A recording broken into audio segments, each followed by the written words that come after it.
Kudus yang terus menguasai setiap hati dan pikiran kami Bapa. Biarlah ya Tuhan, hati kami, pikiran kami Bapa benar-benar fokus hanya kepada pemberitaan firman ya Allah. Segala intervensi-intervensi dari kuasa setan yang berusaha untuk mengganggu konsentrasi kami dan mendengarkan firman-Mu ya Bapa, kami satu hati ya Tuhan, kami mau tolak, kami mau usir nama Tuhan Yesus.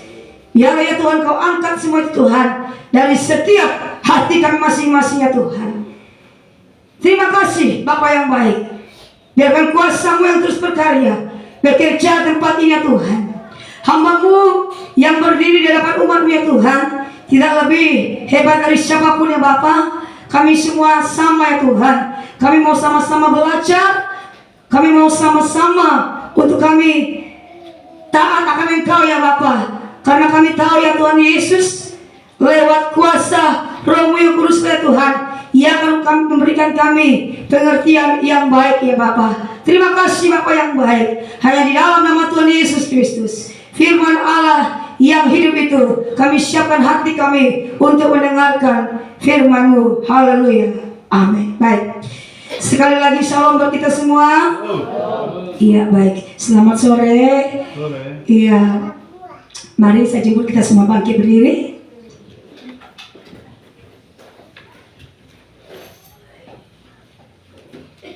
Ya, kita buka Alkitab kita di dalam kitab Ester. Ya, kebetulan di sini nama persekutuan doanya Ester, jadi saya mencoba mengangkat di dalam perjanjian lama, yaitu di kitab Ester. Ester pasal yang ke-6 ayat 1 sampai dengan ayat yang ke-14 ya. Kita akan membaca secara silih berganti. Nanti ayat yang ke-14 kita bertemu di sana, kita akan baca secara bersama-sama. Saya akan membacanya dahulu, nanti sambung Bapak Ibu jemaat Tuhan. Ya, sudah ketemu? Amin. Amin. Baik. Dengan perikop Mordekai dihormati. Ayat yang pertama, pada malam itu juga raja tidak dapat tidur, maka bertitalah baginda membawa kitab pencatatan sejarah, lalu dibacakan di hadapan raja. Dan di situ didapati satu catatan tentang Mordekai yang bernama menyebutkan bahwa kita di kandang teras dan orang-orang saudara dari kelompok penjaga itu telah berhasil membunuh Raja Ahasuerus. Maka bertanyalah raja, kehormatan dan kebesaran apakah yang dianugerahkan kepada Mordekai oleh sebab perkara itu? Jawab para biduan dan raja yang bertugas pada baginda, kepadanya tidak dianugerahkan suatu apapun. Maka bertanyalah raja, siapakah itu yang ada di pelataran? Pada waktu itu Haman memudahkan pelataran di istana raja untuk memberitahukan kepada baginda yang nanti akan Mordekai pelatihan yang sudah dibikin untuk dia. Lalu jawab para biduan dan raja kepada baginda, itulah Haman. Ia berdiri di pelataran, maka titah raja, suruhlah dia masuk. Setelah Haman masuk, bertanya raja kepadanya, apakah yang harus dilakukan kepada orang yang raja berkenan menghormatinya? Karena Haman menghormatinya. Kepada siapa lagi raja berkenan menganugerahkan kehormatan lebih daripada kepadaku? Oleh karena itu jawab Haman kepada raja mengenai orang yang raja berkenan menghormatinya.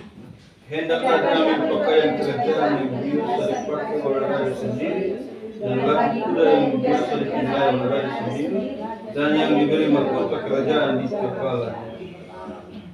Dan hendaklah diserahkan pakaian dan kuda itu ke tangan seorang dari antara para pembesar raja, orang-orang bangsawan. Lalu hendaklah pakaian itu dikenakan kepada orang yang raja berkenan menghormatinya. Kemudian hendaklah ia diarak dengan mengendarai kuda itu melalui lapangan kota, sedang orang berseru-seru di depannya.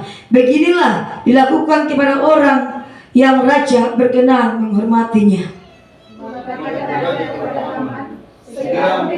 lain dan muda itu seperti perkataan itu melakukanlah demikian kepada Mordekai orang Yahudi dan duduk di pintu gerbang istana. Sepatah kata pun jangan kau letakkan melakukan segala yang kau katakan itu.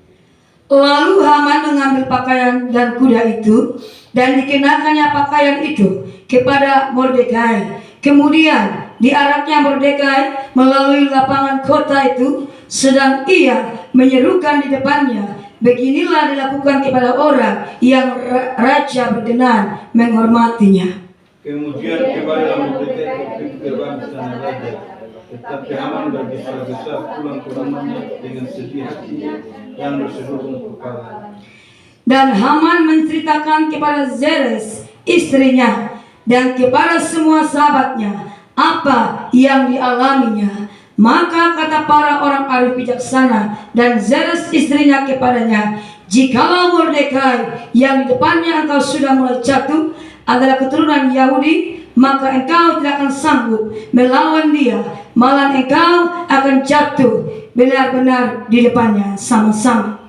Selagi mereka itu bercakap-cakap dengan dia, datanglah sidar-sidar raja, lalu mengantarkan Haman dengan segera ke perjamuan yang diadakan oleh Esther. Ya, berbahagialah bagi setiap kita yang sudah membaca dan merenungkan serta melakukannya dalam kehidupan kita hari lepas hari. Silakan duduk kembali. Ya, sekali lagi shalom.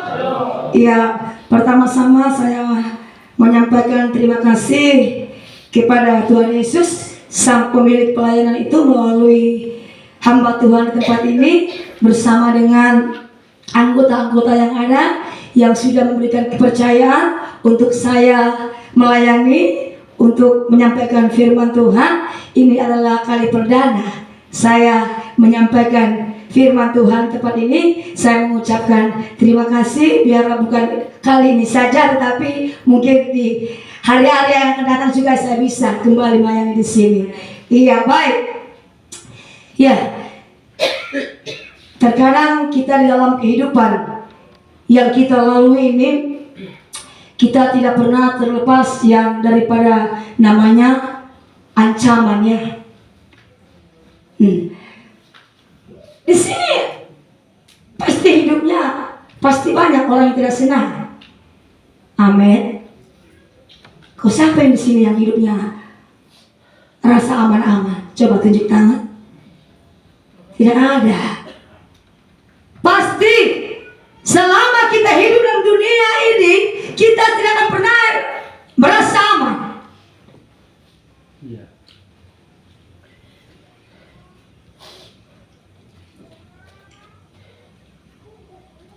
Di balik ketidakamanan itulah Tuhan sedang memproses hidup kita. Dari pembacaan kitab Esther pasal yang ke-6 tadi, saya mengangkat satu tema. Di balik ancaman ada berkat yang tidak terduga. Amin. Iya. Kita belajar dari kitab Esther pasal yang ke-6. Latar belakang kitab Esther ini, di sini tidak diketahui siapa penulisnya. Terus Tuhan juga, nama Tuhan juga tidak ada. Dari kitab pasal 1 sampai dengan yang ke-10, nama Tuhan tidak disebutkan di situ. Tetapi Tuhan bekerja, kuasanya bekerja. Tuhan bekerja di balik layar. Saya tertarik dengan kitab Esther ini. Di sini saya melihat banyak perempuan-perempuan yang melayani. Esther adalah seorang perempuan yang cantik. Di sini juga mama-mama cantik-cantik semua. Iya, karena kita sudah dipoles, didandani dengan kasih Tuhan. Iya, Esther seorang perempuan yang cantik, yang lemah lembut. Sini lemah lembut semua toh. Perkatakan iya. Kalaupun belum lemah lembut, kita belajar untuk mencari lemah lembut. Iya. Dia seorang yang cantik, lemah lembut, seorang yang taat. Dia seorang yang tahu menghormati orang yang lebih tua dari dia. Esther tidak mempunyai lagi orang tua. Dia diasuh oleh pamannya yang bernama Mordekai. Iya, Mordekai mengasuh dia sejak dia dari kecil. Nah, lalu berjalannya waktu, Esther dibawalah. Saya sudah usah cerita dari awal, nanti terlalu lama. Singkat-singkat saja. Ya, Esther dibawalah ke suatu istana untuk dipertemukan ke Raja Ahasveros, yang dimana itu adalah Raja Persia. Di mana waktu itu raja ini mengalami yang namanya kesepian karena istrinya tidak menghormati dia. Dia seorang raja. Dia seorang raja ketika dia mengadakan pesta perjamuan kepada teman-teman yang lain, dia berusaha untuk memperkenalkan istrinya karena istri raja ini sangat cantik, Ratu Wasti. Isapo Sunde bangga punya istri yang cantik. Kalau tidak diperkenalkan dengan orang lain rasanya rugi, toh? Iya betul. Iya. Ya, ini raja ini dia berusaha untuk memperkenalkan kepada teman-teman yang lain, tetapi istrinya menolak. Bayangkan, istri bisa menolak suami ini, bisa membantah dia. Nah, akhirnya sudah malu ternyata kan raja ini. Kok beraninya sekali dia menolak perintah raja. Akhirnya dia mengambil keputusan sudah, supaya nanti kalau orang lain tahu ini istri saya tidak menghormati suaminya, nanti bagaimana dengan perempuan-perempuan yang lain. Seperti itu. Akhirnya dikasih keputusan lah kalau ini Ratu Wasti ini dia buang, sudah diusir. Begitu. Tidak baik kalau terus ada di sini, nanti dia bawa ini pengaruh yang tidak baik pada perempuan-perempuan yang lain. Begitu. Nah, lalu setelah itu dia berjalannya waktu, ya sudah biasa ada pendamping hidup, ada istri. Tiba-tiba dia rasa kesepian. Dia mengalami kesendirian lagi. Kenapa saya harus usir saya punya istri? Ada penyesalan dalam dirinya, tetapi dia mau panggil kembali tidak bisa, karena itu sudah menjadi peraturan yang sudah ditetapkan. Nah, akhirnya dia kasih berita, coba carilah perempuan-perempuan yang sampai ada yang cantik, yang raja berkenan untuk menjadikan dia istri, begitu. Nah, lalu dia adakanlah pemeriksaan ke rumah-rumah. Nah, lalu terdapatlah ini Esther ini. Dulu Esther ini namanya bukan Esther, Hadasa, karena mereka keturunan Yahudi. Nah, setelah dia sampai ke istana, lalu pamannya ini menggantikan dia nama menjadi Esther, supaya orang tidak tahu kalau dia ini keturunan Yahudi. Karena Yahudi ini menjadi musuh bagi Raja Ahasveros. Akhirnya sudah dibawalah banyak perempuan. Banyak perempuan. Ternyata ada satu orang yang raja berkenan. Dia lihat ini Esther ini cantik sekali. Apalagi dia didandani, dia kasih pakai pakaian. Wah, gitu. Dulu dia punya pakaian ini compang-camping. Setelah dibawa bertemu dengan raja, dia dihiasi. Lalu tertariklah ini hati raja untuk menerima dia menjadi istrinya dia. Lalu berjalannya waktu,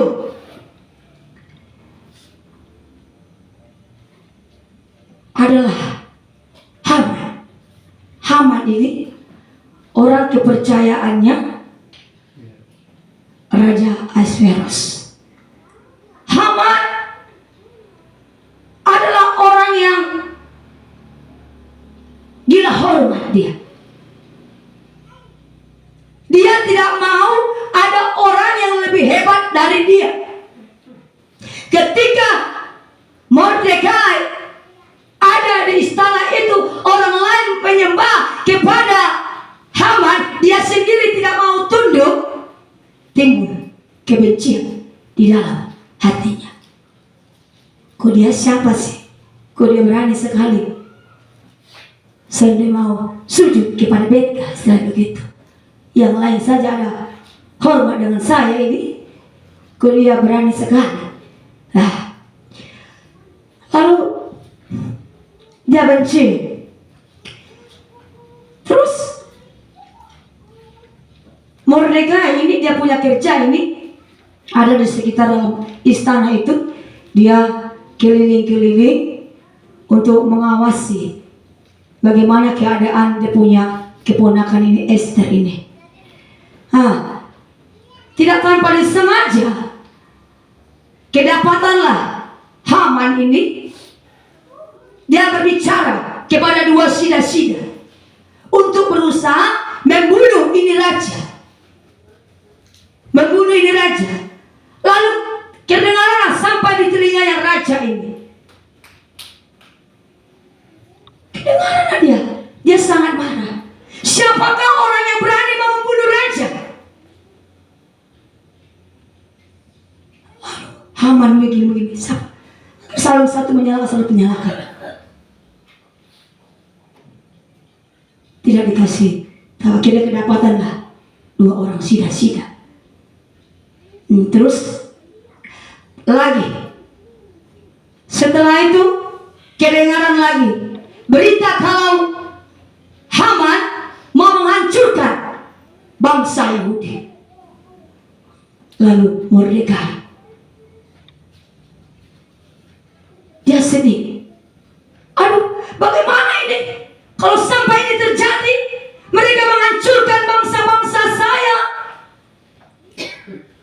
Mordekai dia punya hati. Dia sedih. Dia stres. Akhirnya dia menggunakan pakaian kamu. Lalu dia sampaikanlah berita itu kepada Esther. Dia berusaha kasih tahu kepada Esther kalau keturunan bangsa kita akan dihancurkan oleh Haman. Lalu Esther mengajak, aduh, dia ini berusaha bagaimana caranya saya harus sampaikan ini kepada raja supaya perintah untuk menghancurkan dia punya bangsa itu jangan sampai terjadi. Dia minta belas kasihan.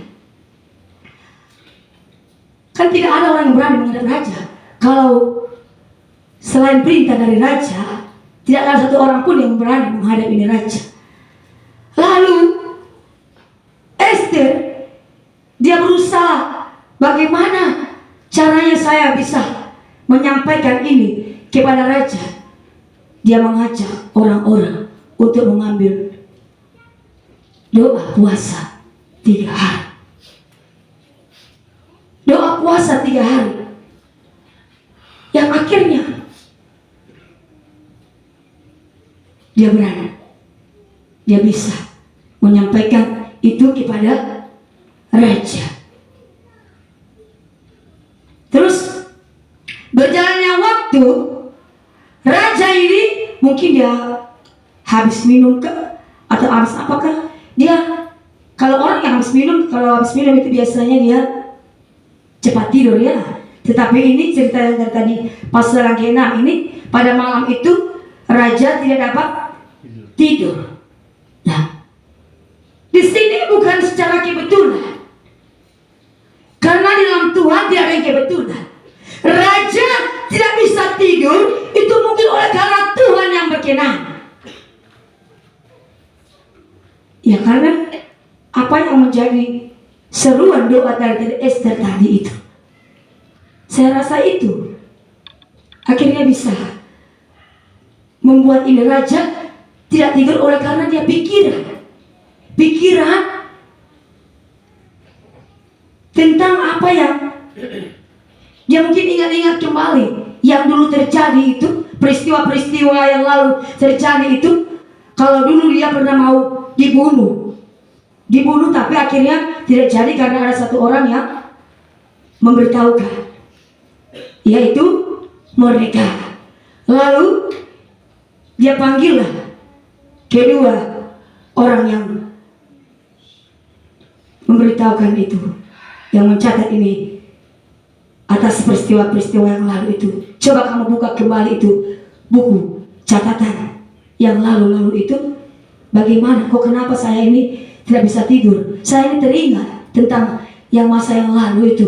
Coba kamu lihat kembali. Nah, di sini saya mau ajak. Seringkali kita merasa bahwa ketika kita menghadapi ancaman, kita merasa kalau itu adalah sudah garis akhir.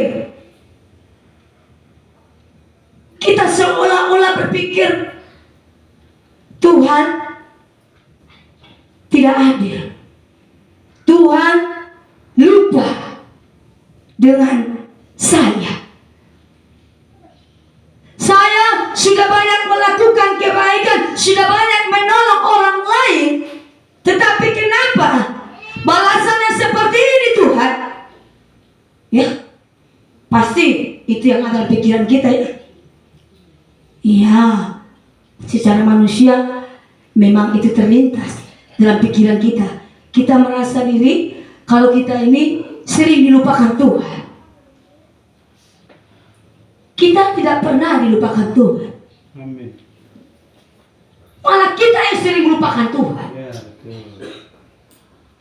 Ini Mordekai ini dia sudah buat kebaikan, tetapi tidak pernah menuntut. Kalau dia juga harus dihargai. Dia jalan saja, cuek saja, tidak peduli.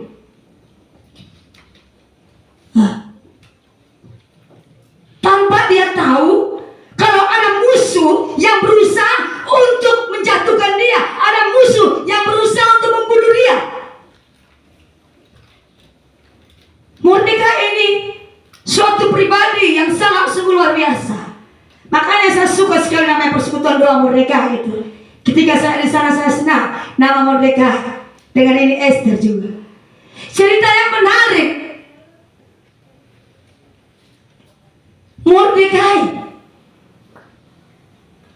orang yang tidak membalas kejahatan. Sekalipun orang berusaha untuk membunuh dia, dia malas tahu.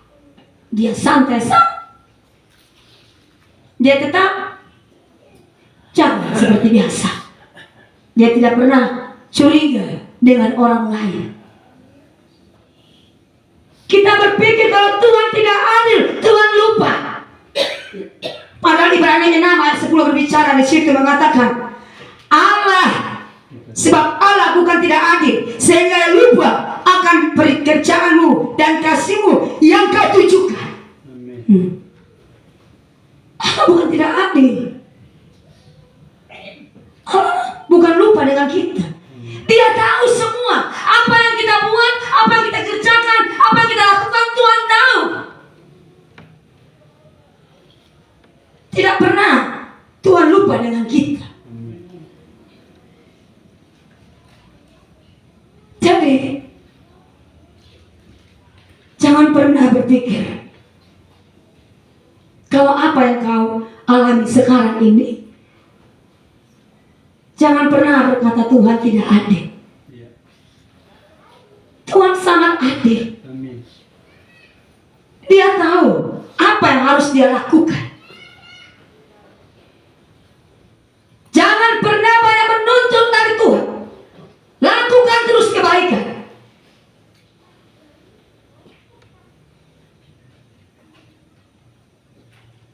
Sekalipun manusia mereka-rekakan yang jahat, tetapi Tuhan mereka-rekakan kebaikan. Kejadian 50:20.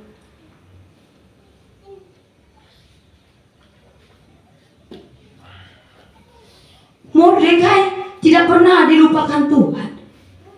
Makanya Tuhan datang melalui hidup raja, membuat dia tidak tidur supaya dia bisa mengingat kembali peristiwa yang dulu, supaya dia juga tahu bagaimana caranya berterima kasih kepada orang yang sudah menolong dia.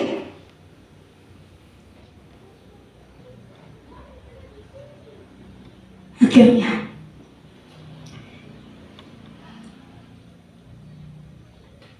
itulah yang pertama. Yang pertama, di balik ancaman ada berkata terduga, karena satu, Allah tidak pernah melupakan. Ingat, Allah tidak pernah melupakan. Kita tidak pernah dilupakan.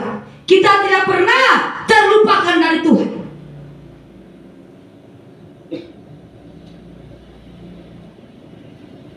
Jangan pernah kita melupakan Tuhan. Yang kedua, di balik ancaman ada berkat yang terduga, karena kita ada dalam buku catatannya Tuhan. Iya, kita ada dalam buku catatan Tuhan. Mungkin hari ini kita merasa kalau kita tidak dianggap oleh orang lain, tapi nanti waktunya Tuhan yang akan mengangkat kita. Amin. Catatan kita semua ini ada di dalam buku catatan Tuhan. Ya. Jadi mungkin sekarang kita berpikir kita gagal, kita belum bisa. Ya mungkin di dalam kita mencari pekerjaan, kita belum mendapatkannya. Tapi Tuhan tahu.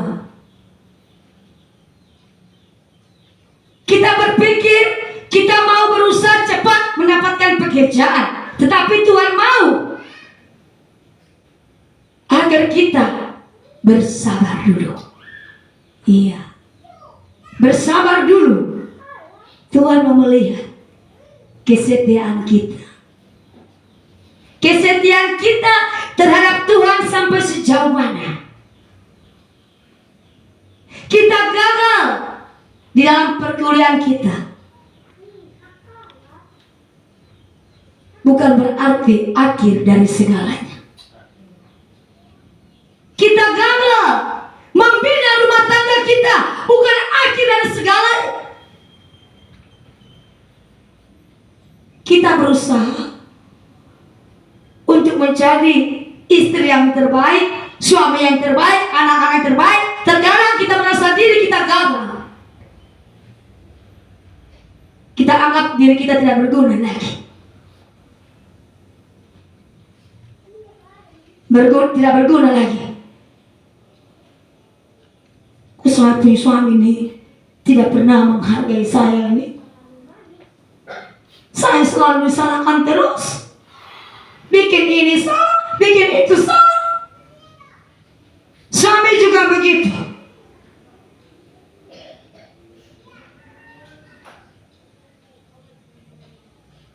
Semua kebalikan sama-sama begitu. Semua salah. Kira-kira membuat kita tidak ada kebahagiaan dalam rumah tangga. Satu balik belakang, ya jalan sesuka-sukanya. Baku lewat juga sudah baku tegur.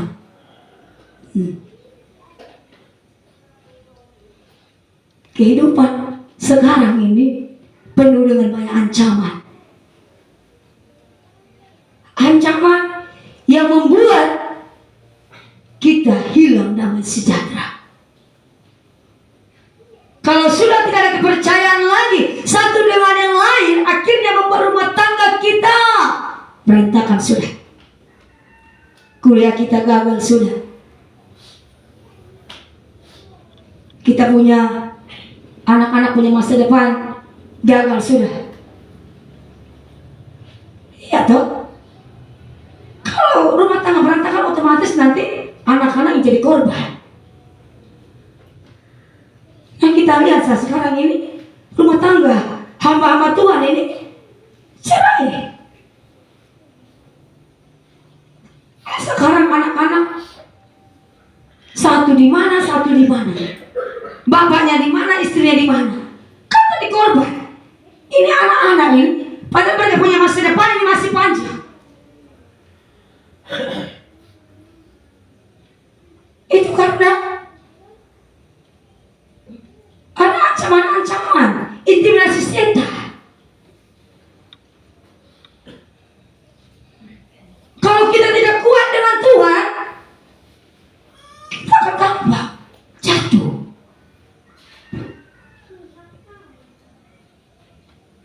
Ada kuliah juga tidak bisa lanjut. Mungkin karena ini faktor apa? Pengaruh teman-teman kah?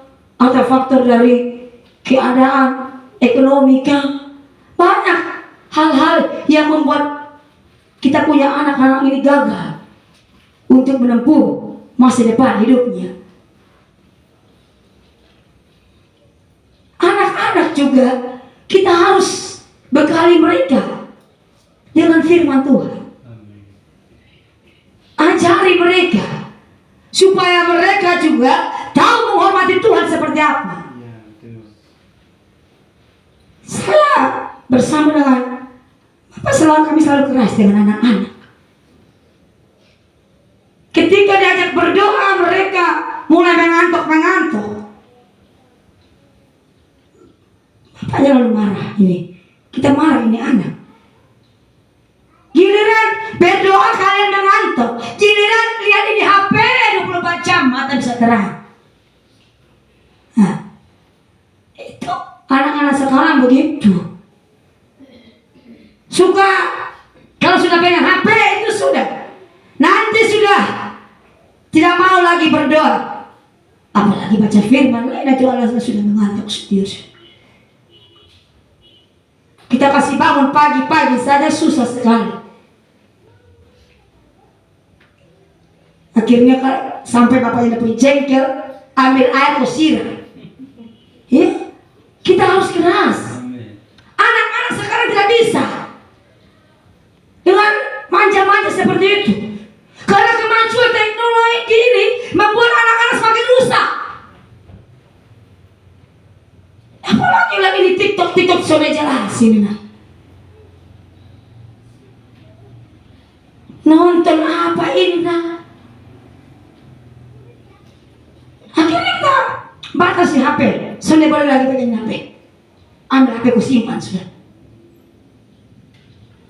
Karena ini HP anak sudah sampai melawan orang tua ini juga ada. Coba. Dia punya saraf sudah terganggu semua. Ini HP ini radiasinya kuat. Kalau terus dipegang ini mempengaruhi saraf semua. Bikin anak nanti geger otak semua itu. Jadi kita juga harus perhatikan agar masa depan anak-anak kita baik. Kita sebagai orang tua, kita didiklah mereka dengan benar begitu. Mungkin bagi mereka keras, tapi itu nanti baik buat ke depannya. Mereka akan rasanya nanti. Sekarang mereka belum melihat. Setelah nanti ketika mereka besar, mereka akan tahu. Oh, dulu orang tua saya keras, akhirnya yang saya dapatkan seperti ini. Dulu saya punya anak yang pertama itu, dia masih kecil ini, dia punya bapak ini, hajar dia betul-betul punya.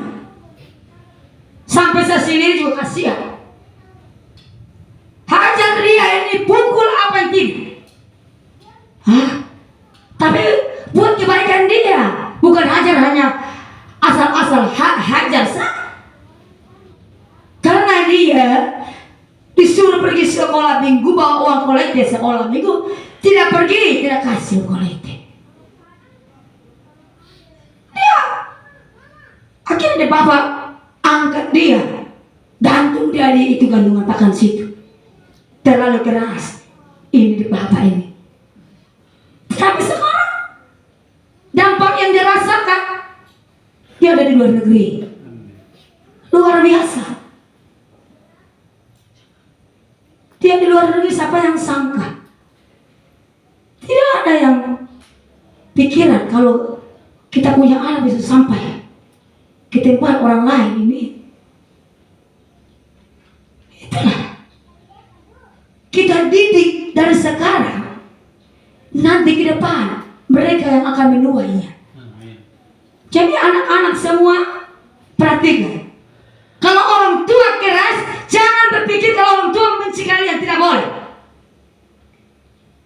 Orang tua itu adalah perjangan tangan Tuhan untuk mendidik kalian, untuk merawat kalian menjadi lebih baik. Jadi tolong dihargai. Kalau orang tua kasih nasihat, nah dengar sedikitnya. Tapi anak-anak di sini saya lihat bagus. Kawayan-kawayan bagus. Iya.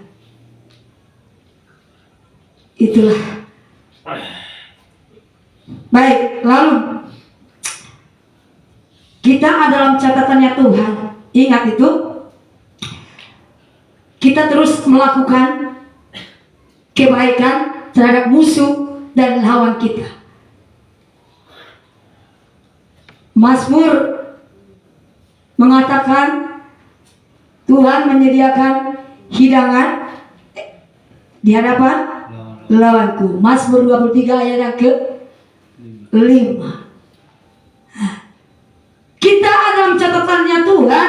Jadi marilah terus kita melakukan hal-hal yang baik. Jangan pernah melakukan hal-hal yang jahat. Kalau orang berbuat jahat dengan kita, kita balas dengan kebaikan. Karena Tuhan mengajarkan kita harus saling mengasihi. Sekalipun itu sakit kita rasakan, karena kita harus berbuat baik kepada orang yang sudah menyakiti kita, tetap lakukan kebaikan. Karena nanti yang menerima berkat-berkat itu bukan kita, keturunan kita.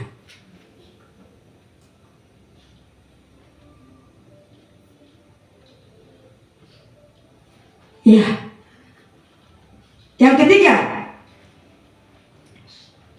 berkat Tuhan ada di balik ancaman karena Tuhan sudah menyediakan yang terbaik. Iya. Kita lihat cerita dari Mordekai. Ketika dia akan disulahkan, akan digantung, ada berkat yang Tuhan nyatakan, yaitu kehormatan dan kebesaran. Dari pasal ayat yang keempat tadi sampai seterusnya itu ayat ke-11. Ada berkat yang Tuhan sudah sediakan bagi kita semua. Ya mungkin sekarang kita berpikir kalau kita sedang menghadapi yang namanya suatu musibah yang besar yang mungkin akan mengakibatkan kita akan mati. Tapi jangan takut. Kalau ada Tuhan yang menyertai, sekalipun musuh itu berusaha untuk mencelakai kita, tidak akan bisa. Sehelai rambut pun tidak akan jatuh.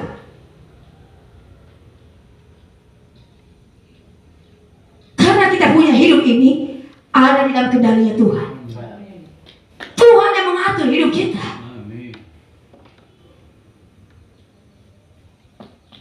Ya,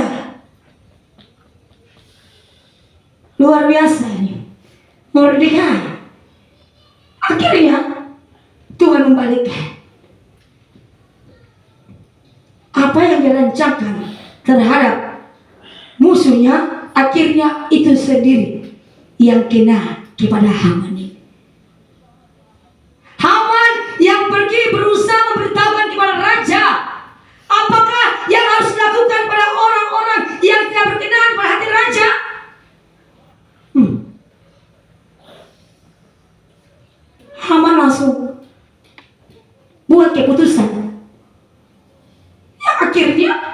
sendiri yang termakan dengan apa yang dia sampaikan kepada raja.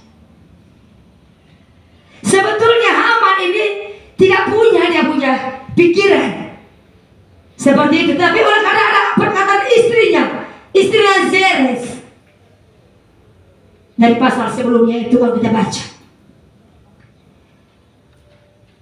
kadang-kadang kita begitu juga, istri juga begitu. Kadang-kadang suami ini sudah baik nih, lalu ya adalah kata-kata yang membujuk suami seperti ini, padahal itu mencelakakan dirinya sendiri. Kadang kita istri juga kita harus berhati-hati juga di dalam bertukar pikiran dengan suami. Jangan sampai kita salah menyampaikan apa yang kita mau, ternyata Tuhan tidak mau. Iya. Terkadang kita berpikir mungkin baik, tapi kan Tuhan tidak mau.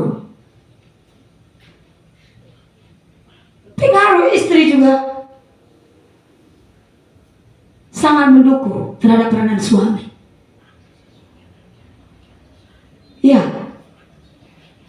suami itu mau berhasil itu dukungan dari istri juga harus ada. Kita sebagai istri ini jangan terlalu banyak menuntut banyak. Kita menuntut banyak, akhirnya mencelakakan kita punya suami sendiri. Kadang-kadang paksa suami kerja banyak-banyak, cari uang banyak-banyak supaya orang menjadi kaya.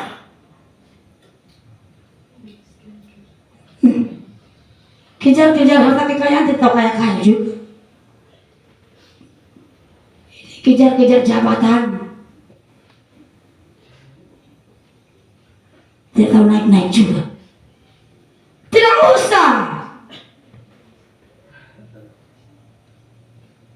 Kita tidak usah kejar harta kekayaan, tidak usah kejar jabatan. Kalau kita dengar suara Tuhan, kita taat pada Tuhan, kita setia pada Tuhan, maka Tuhan yang akan mempromosikan kita.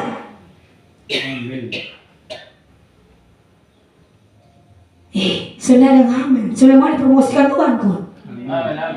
Iya. Kita anak-anak Tuhan ini jangan pernah takut tentang apa yang menjadi kebutuhan hidup kita. Kalau kita belum mendapatkan apa yang kita inginkan, tidak usah banyak menuntut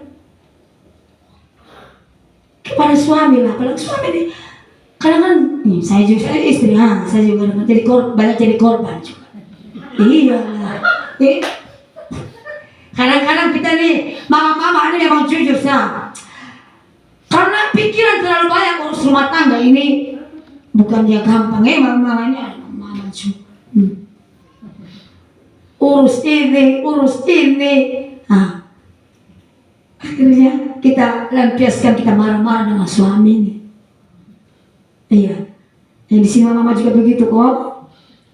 Iya. Apalagi kalau sudah stres, lihat ini anak-anak kita, aduh, kita kepala supaya mau pecah. Akhirnya kita marah-marah sudah, kita lampiaskan sudah pada suami.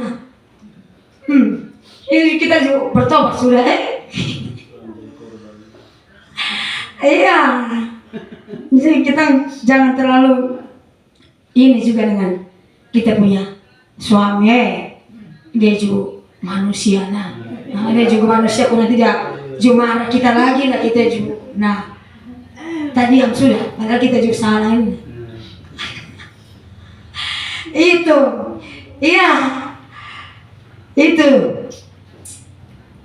sudah kadang-kadang ancaman ini bukan datang dari luar, dari dalam. Ancaman dari keluarga, keluarga yang lain, sepupu yang lain kan banyak.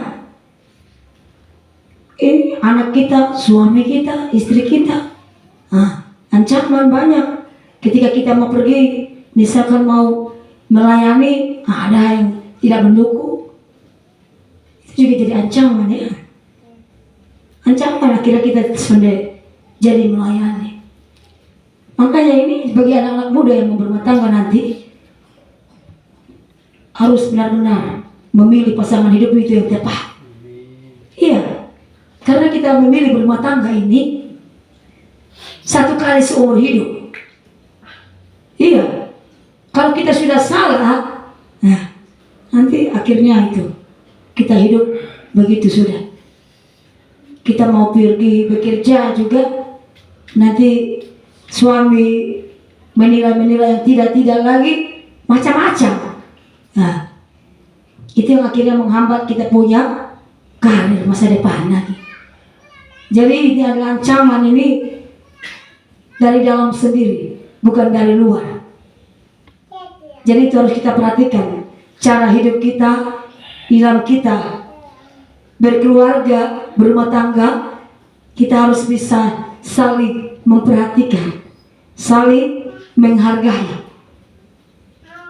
Orang tua tahu cara menghargai anak, anak juga tahu menghargai orang tua. Begitu, sehingga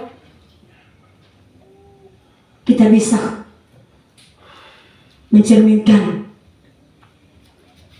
kemuliaan di rumah tangga kita, sehingga orang-orang bisa boleh melihat ada sesuatu hal yang berbeda.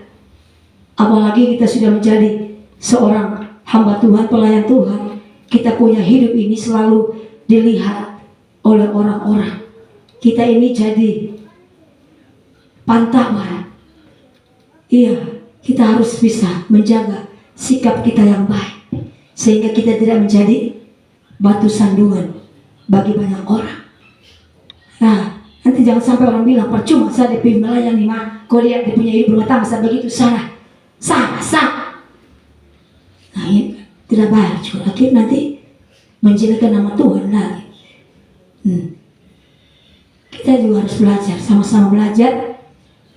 Kita memperbaiki. Tadi malam ya kita adalah pergumulan dalam hal menghakimi.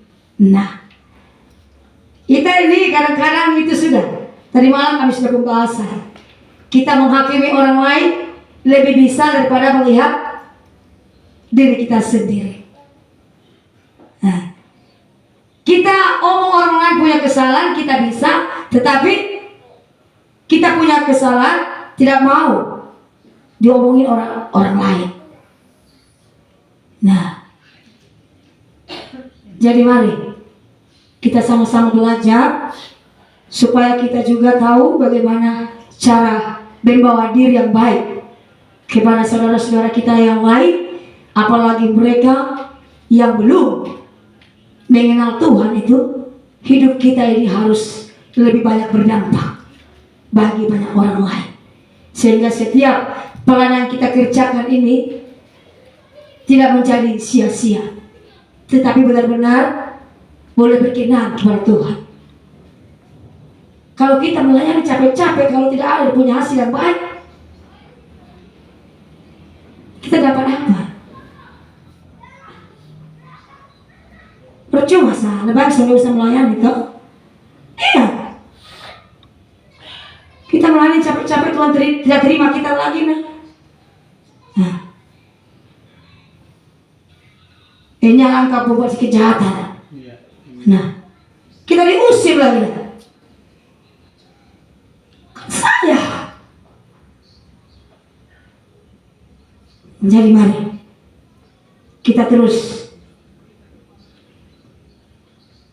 perbaiki cara hidup kita, sehingga berkat-berkat yang Tuhan sudah sediakan untuk kita raih itu kita bisa dapatkan. Jangan sampai berkat yang Tuhan sudah sediakan buat kita diambil orang lain. Ya, ada 3 poin kebenaran yang saya sampaikan pada kita semua pada saat sore hari ini.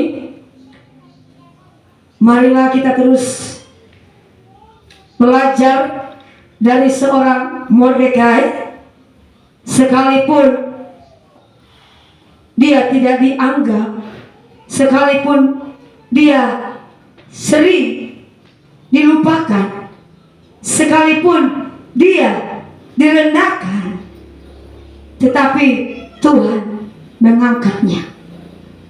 Tuhan mengangkat dia untuk menjadi orang kepercayaannya raja. Sekalipun dia sudah diangkat, tetapi dia terus merendahkan diri, merendahkan hati. Dia tidak menjadi sombong. Setelah dia di arak-arak keliling, kasih naik atas kuda, kasih pakai besar.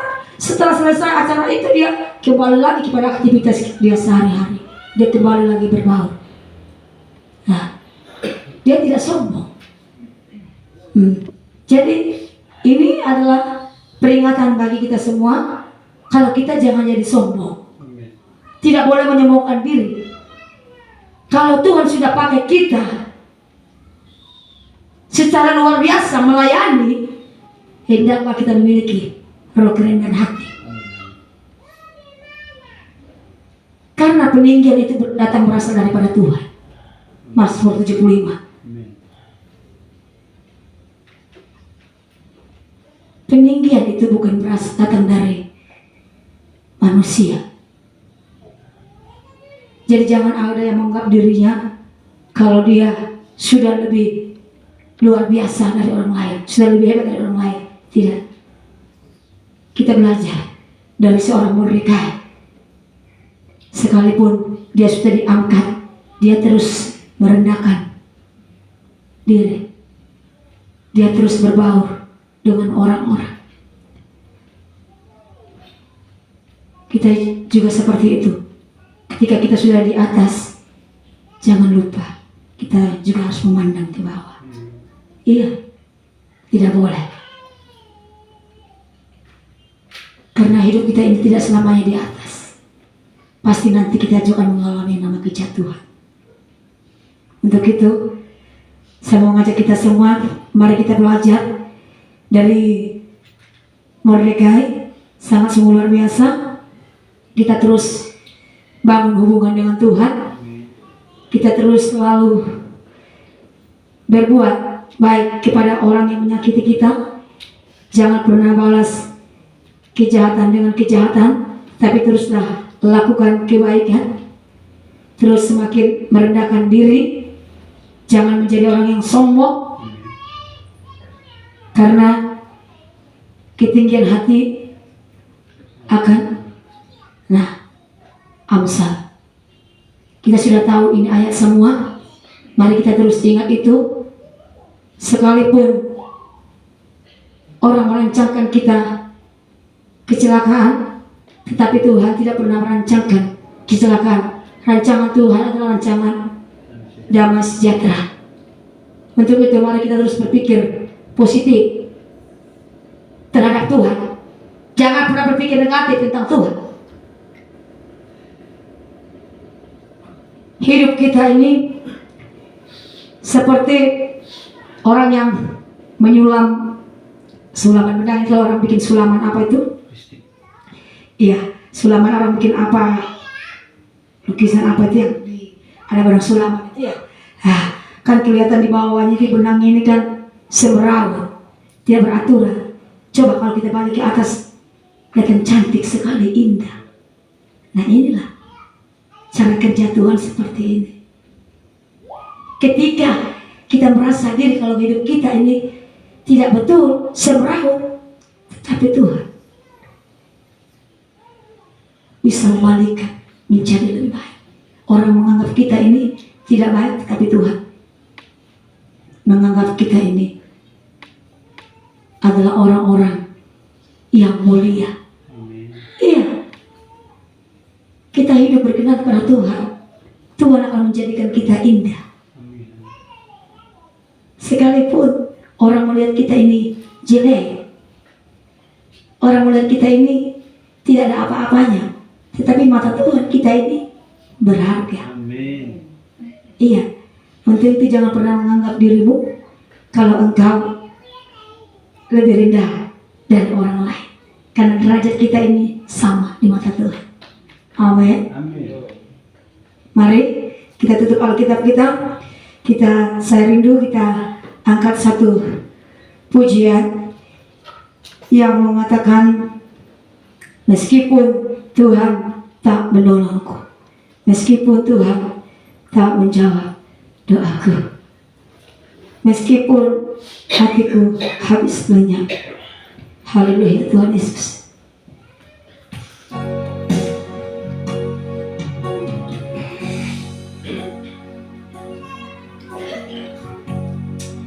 Terima kasih Bapak.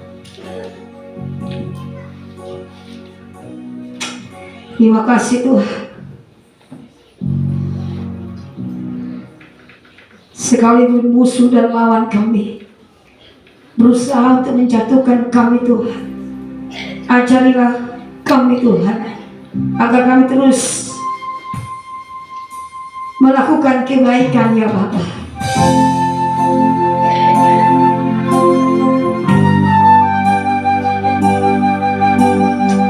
Bersyukur Tuhan.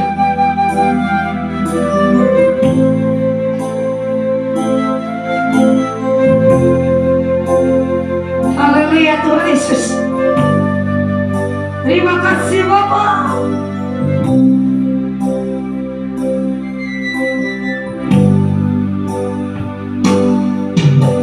Meskipun Tuhan tak menolongku, meskipun di dalam dagingku, ku tetap memilih untuk percaya dan mengucap syukur.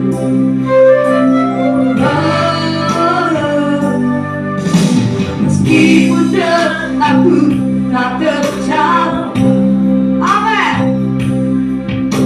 Meskipun hatiku habis lenyap, haleluya, ku tetap memilih untuk percaya dan mengucap syukur. Katakan berkali-kali, berkali-kali Kau menolong, berkali-kali Kau kuatkan dalam rasa sakit. Engkau ada, Yesus setia. Angkatkan dalam hati suatu berkali-kali. Berkali-kali Kau menolong, berkali-kali Kau kuatkan dalam rasa sakit. Engkau ada, Yesus setia. Mari kita naikkan pujian ini lebih sungguh lagi dengan terus menyerahkan diri kita kepada Tuhan. Kita mengatakan meskipun Tuhan tidak menolong kita, kita terus percaya kepada Tuhan. Haleluya Tuhan Yesus. Meskipun doa kami tidak berjawab Tuhan, kami terus tidak percaya kepada Tuhan. Haleluya.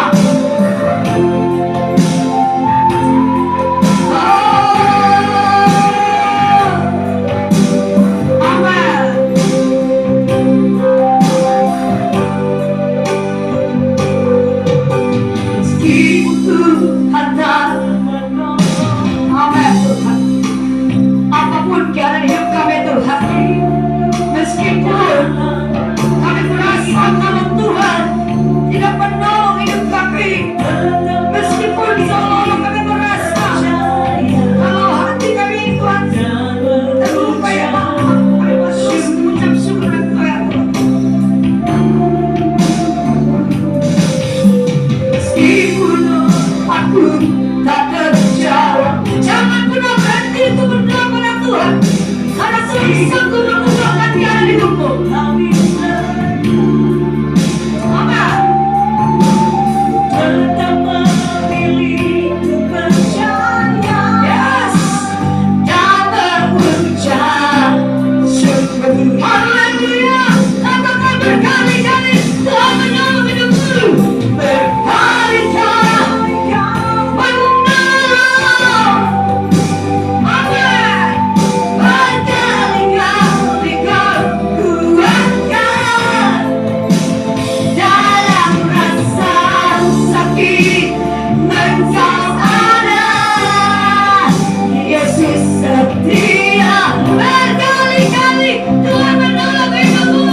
asing diri kita.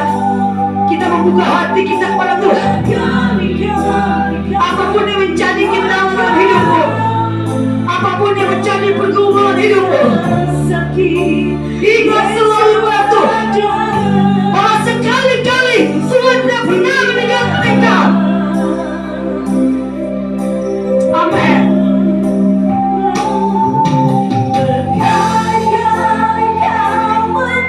Oh Yesus, tolong kami Bapa.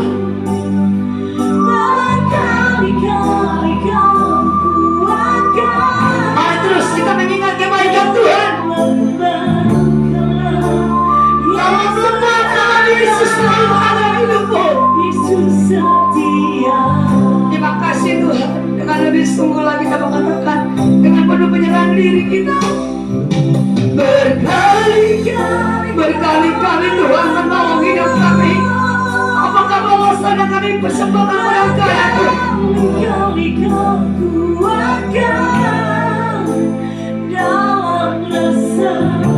Dalam rasa sakit Tuhan yang kami ada, Yesus setia. terima kasih Bapa. Berkali-kali Kau menolong. Tuhan terima kasih.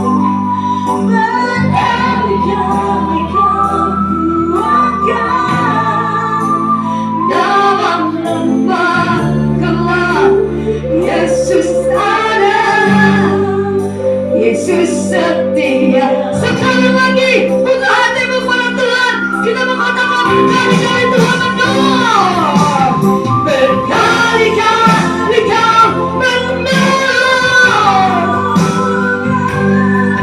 Berkali-kali Kau kuatkan. Dalam rasa sakit Engkau ada. Yesus setia.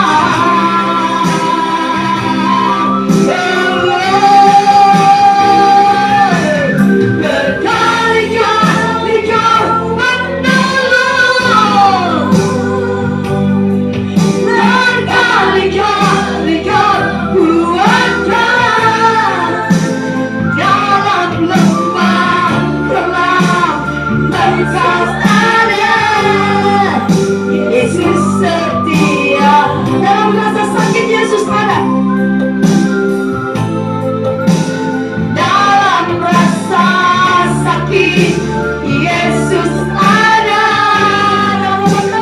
Dalam lembah gelap Yesus ada. Yesus setia. Haleluya. Haleluya. Kita berdoa. Mari buka hatimu sungguh-sungguh kepada Tuhan. Penyerahan diri sungguh kepada Tuhan. Apapun yang menjadi ancaman dalam hidupmu, jangan pernah takut dengan keadaanmu. Jangan pernah takut dan gentar. Hadapilah dunia ini dengan kuasa yang pada Tuhan.